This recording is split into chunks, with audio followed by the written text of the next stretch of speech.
আপনার অফিসে দেখবেন কিছু সংখ্যক মানুষ আছে, তারা সব সময় আপনাকে নিয়ে আলোচনা সমালোচনা, আপনার কাজকে পছন্দ অপছন্দ করছে সব সময়। আপনি অফিসে নেই, বাসায় এসছেন, কিন্তু আপনাকে নিয়ে আলোচনা সমালোচনা থামছে না।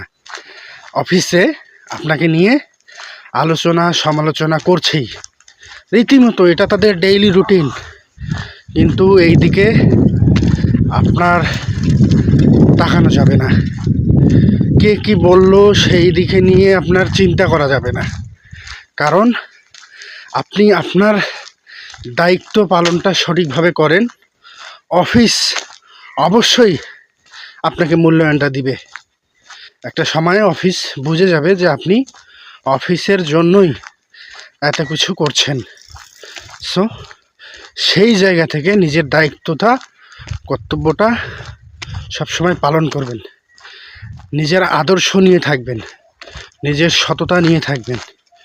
মনে রাখবেন, সত্য কথা অনেক তিতা, নিমের থেকেও বেশি তিতা, মানুষ নিতে পারে না। তেমন কাজ আপনি যখন সঠিকভাবে করবেন, আপনার কারণে কিছু সংখ্যক মানুষের অসুবিধা হলেও সাময়িকভাবে হয়তো অসুবিধা হতে পারে, কিন্তু পরে সফলতার একটা গুণ আছে, সেই গুণটা আপনি পাবেন।